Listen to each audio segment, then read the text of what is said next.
Sherlock. Sherlock. Can you hear me? Come on, wake up.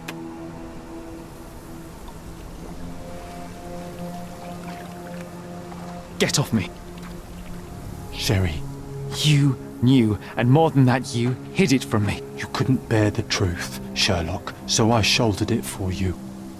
I took your pain, your horror. Otto Richter murdered my mother, and Mycroft covered it up. Whisked me away from this place, buried me in schoolwork, and left the past to rot. And you needed a way to cope, so I helped. You were a lie, John, a fiction, a crutch. No, I was a friend. Sherlock, please. Sherlock, What? are you okay? I don't know.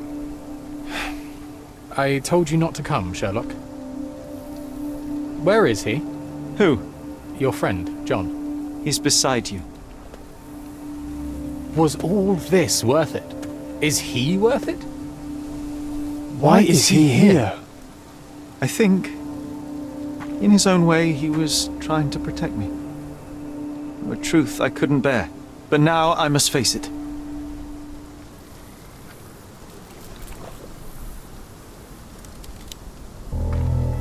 Sherlock, what are you doing? You kept me in the dark and kept your actions quiet. You enabled Richter and his untested quackery for far too long. And worse, you wanted to lock up our mother. I wanted to give you a chance at normalcy, childhood. There was no changing what happened, no good to come of dwelling in the past. It was lies upon lies. Otto Richter was trying to save her, but you decided he deserved to take the fall. Is that justice? The big picture, Sherlock. The big picture. Perhaps Richter was not responsible for her fit of rage, but his treatment led inexorably to that moment. You were so fragile. I could not... I just couldn't. I chose us over him. You know, for once I believe you. And perhaps now that the truth is out, I can actually do what you had hoped. Leave it all in the past. Good. You have your whole life ahead of you, Sherlock. It is time you got on with it.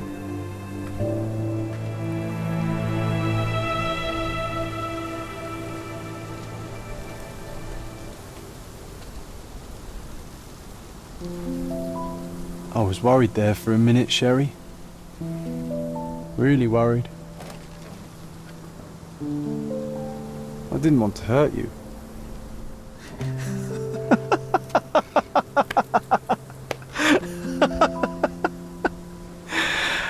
What's so funny? I am talking to myself, John. I think I was hurt regardless. But we made a good team, eh? Explored every inch of this place together. Helped a lot of people. Terrorised a few too, I suppose. I think I may go so far as to say, Sherry, that I have not lived wholly in vain.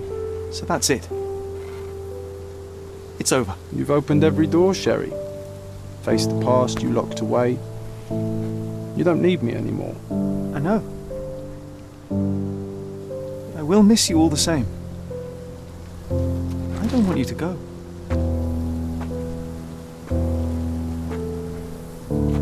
Yes, you do. Goodbye, John.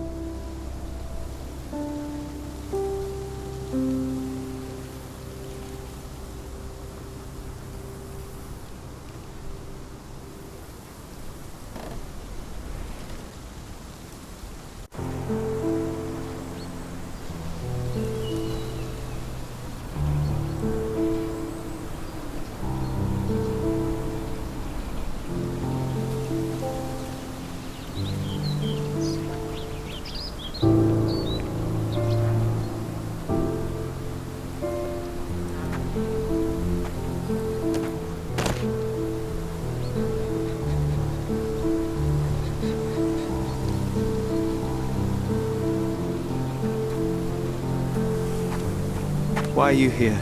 Closure, I suppose. And to help a friend. You and I are not friends. In a race between the thawing of the ice caps and our friendship, I would buy a boat. Ha! Is that right? I can see it now. I know what you did. What did I do? You needled me. From the moment we met, you were searching for weakness. You pushed me to pursue the truth about my mother. You questioned everything I did, everything I believed, to break me. To blur truth and fiction, reality, morality. A saboteur in silk. Was it vengeance, Werner? Or do you prefer Klaus? Excuse me?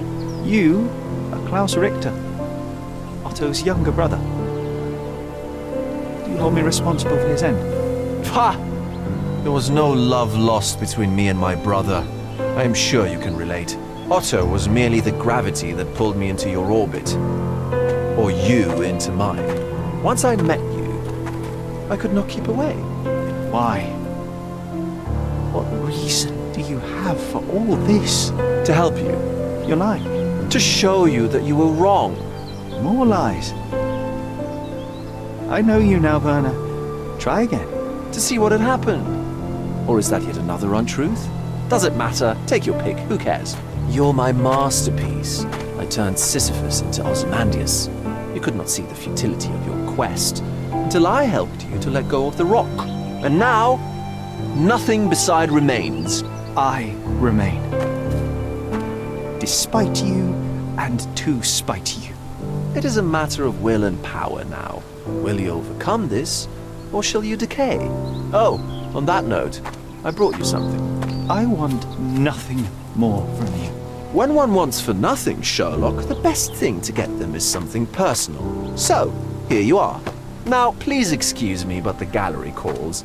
I'm already conceiving my next project.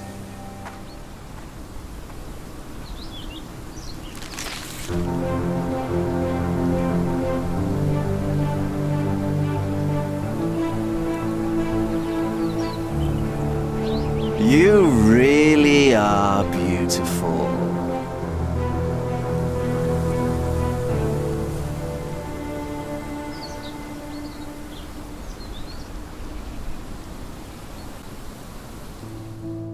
My brother returned to London soon after our disagreement. He enrolled at Cambridge University, but attends only the rare classes that hold his interest. I hear he took employment at a hospital laboratory, obsessing over his experiments. I suppose he seeks solace in the empirical truth of a chemical test. I am afraid for him. His evenings are spent alone, solving citizens' menial mysteries to pass the time. And I suspect he is growing paranoid. One of my agent's vehicles recently ignited during a surveillance operation. She was lucky to get out alive. There is only one man who could orchestrate such a feat. Or perhaps two. I saved my brother. He will never forgive me.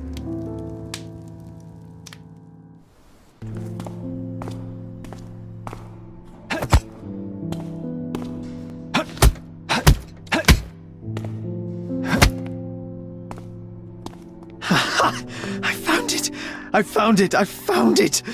And what is that?